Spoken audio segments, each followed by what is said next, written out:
So let's go to a related sort of commentary. Will Cain, again, another way of making this not about the brutality and all of that, but trying to make it about something else misogynistic and weird and homophobic. Take a look. Now this comes in this press conference today, as we're getting new witness video of Renee Good before the shooting. She can be seen in her vehicle blocking agents for several minutes, even dancing to the tune of her own car horn. You know, all the behavior of a legal observer. There's a weird kind of smugness, by the way, in the way that some of these liberal white women interact with authority. Most guys learn early in life that every confrontation has a sort of escalation chain. A joke, a push, an argument can eventually turn to violence. We spend a lifetime reading the signs, knowing when we're getting close, knowing when to pull back, knowing when we're on the edge of violence. These protesters, they seem completely oblivious, or they think they have a hall pass to the possibility that blocking cops or using their cars as barricades could end violently, tragically, but violently. Okay, so bearing in mind that he does look like a guy who probably got punched in the face a lot growing up, dude, you're talking about her dancing to a horn? And you're trying to imply that what, she should have expected that would then result in her being shot?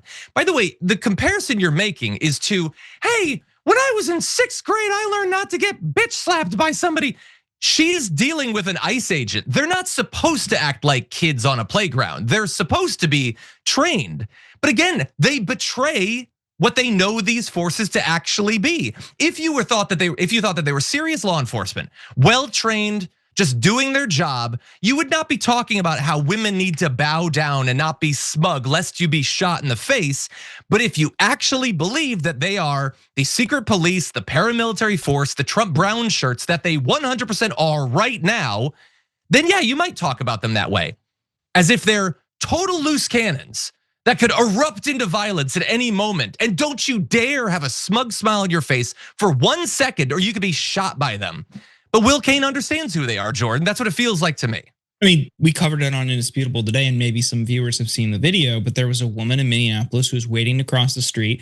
There was an ICE vehicle at the red light waiting to turn right. And because she wasn't going through the crosswalk fast enough, again, we're talking about Minneapolis in January, where it is icy as hell. Of course, you're gonna walk slow. They got out, both of them, the driver and the passenger, got out of their vehicle and started shooting her and others with rubber bullets. How does she de-escalate in that situation when they're psychopaths? The problem is not how people respond to these violent animals. It's how they avoid them and how we ultimately shut this entire thing down. Yeah, no, 100%. And there should be charges, there should be investigations. It should not be enough, look, pathetic men like Will Cain would just tell you, just submit, just bow down to the man in the uniform instantly, ahead of time. If you see him coming around the corner, definitely bow down. That's no way to live. It's no way for an American to live. It's no way for a man to live.